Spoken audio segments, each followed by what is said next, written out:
La crise est l'enfant naturel du mondialisme, idéologie idolâtrant la mondialisation au lieu de la contrôler quand c'était possible. Les apprentis sorciers qui ont le projet de détruire les nations pour construire le rêve cauchemardesque du village global, l'utopie d'un monde égalitaire, mais où tout de même il y aurait des gens plus ou moins égaux, sans différence de race, mais il y en aurait quand même qui auraient le droit de se maintenir dans leur intégrité, tandis que d'autres seraient vivement engagés à se métisser, sans différence de sexe, ni de religion, ni finalement d'opinion, tous étant contraints, y compris par la loi et sous menace de sanctions pénales, de croire à la vulgate antiraciste et de se soumettre à la pensée unique. Ces apprentis sorciers ont conduit le monde à la ruine, les peuples à la misère et peut-être demain à la guerre. L'Union européenne a été, en ce qui nous concerne, l'un des vecteurs de cette catastrophe, sacrifiant à l'illusion qu'en unissant des faiblesses et en collectivisant les peuples d'Europe, on arriverait à créer un État oligarchique sur le modèle américain, sans voir, ou pour certains en l'espérant, la déréliction de la nation, la suppression des frontières, la perte de notre souveraineté politique, militaire et monétaire, en brisant le ressort national et monétaire. Le vertige de la décadence s'est emparé des esprits, et d'abord de ceux qui les gouvernent, élite corrompue et dominée par la dictature de la pensée unique. Dans le même temps où se décomposaient les grands services publics sous la pression extérieure ou la subversion intérieure, l'armée, l'éducation nationale, la moralité publique et privée se dégradaient sous l'impact des moyens modernes de communication que sont la télévision et Internet. On va ainsi détruire nos traditions locales, culturelles, culinaires, notre façon de vivre pour mieux nous préparer au grand métissage internationaliste afin d'être identiques en tout point du globe et nous satisfaire des standards de consommation fournis par le nouvel ordre mondial. La politique de suppression pure et simple de nos frontières physiques, commerciales, migratoires, sanitaires et internationales. Cette politique de suppression de nos frontières, cette politique d'intégration mondiale de la France, elle n'est pas tombée du ciel. C'est l'Europe qui l'a mise en œuvre, c'est l'Union européenne. C'est pour cela que nous l'appelons euromondialiste. Cette politique qui a fait l'épreuve de sa nocivité, de sa dangerosité, les Français l'ont refusée le 29 mars 2005 en disant massivement non au référendum sur la Constitution européenne, alors que l'immense majorité des politiciens appelaient contre nous à voter oui. La société de consommation et de loisirs a explosé. La recherche de nouveaux marchés a poussé à la mondialisation des économies qui s'est accélérée sous l'impulsion des multinationales.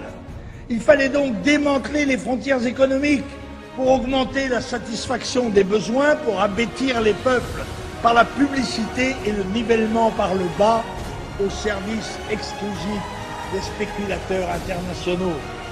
La classe politique a défendu et promu cette Europe monde, ouverte à tous les vents du dumping monétaire, fiscal et social des pays à bas coût de travail. La fondation de cette Europe passe donc par l'adoption d'une constitution ou de sa refonte sous le nom de traité de Lisbonne. Un projet qui clairement démantèle le peu qui reste aux nations pour livrer les peuples et leurs richesses au nouvel ordre mondial. Oui, mesdames et messieurs, nous subissons la dictature internationale de la consommation. Nous subissons la gouvernance globale de l'hyperclasse mondiale, cette nouvelle classe dirigeante transnationale. Bruxelles veut supprimer les nations pour aller au bout de sa logique euromondialiste. Pour cela, il faut une Europe affaiblie, ayant perdu son âme et ravalée au rang de région de consommation de masse, au sens de l'État-nation dominé par les puissances financières. Et c'est pour cela qu'il est mené une lutte implacable par l'ensemble des partis politiques contre le Front National, défenseur de la nation et de la patrie française. Ce pouvoir mondialiste est impitoyable, qui diabolise ou punit par les armes les peuples réfractaires, comme la Serbie et l'Irak hier, peut-être l'Iran demain. Alors, me direz-vous, que faire? D'abord, ne pas se tromper, car avant toute thérapeutique efficace, il doit y avoir un diagnostic juste. C'est ce que nous n'avons cessé de faire depuis des décennies. Non seulement déceler la vérité, mais aussi la proclamer le plus fort que nous avons pu. La fausse opposition des altermondialistes, des internationalistes dont nous avons vu quelques crasseux représentants dans les rues d'Arras, favorables au marxisme et au métissage obligatoire, comme le facteur du NPA, les Verts ou Beauvais. Cette fausse opposition, disais-je, ne doit pas faire illusion. Ceux-là aussi sont mondialistes et même les précieux auxiliaires de l'idéologie mondiale, puisque grâce à eux, celle-ci a maintenant un versant de gauche. Les altermondialistes, c'est-à-dire les mondialistes de gauche, sont des tartuffes. Et nous avons, nous, le devoir d'expliquer à nos compatriotes que le mondialisme est intrinsèquement pervers. Oui, nous sommes des patriotes, fiers de l'être, qui voulons sécuriser leur peuple d'abord, plutôt que de se lancer dans des aventures folles dont la course ne peut mener qu'au chaos.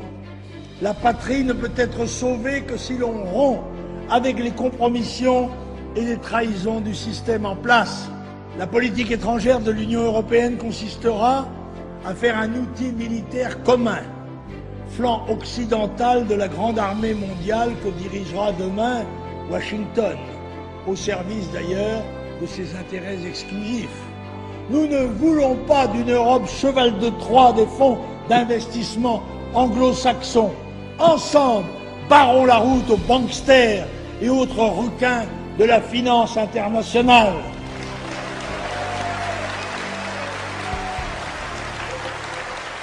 Nous ne voulons pas d'une Europe vassalisée, soumise à la volonté de puissance mondiale des États-Unis d'Amérique. Ensemble, crions notre volonté d'indépendance au nom de nos pères, au nom de nos fils, au nom de tous les nôtres.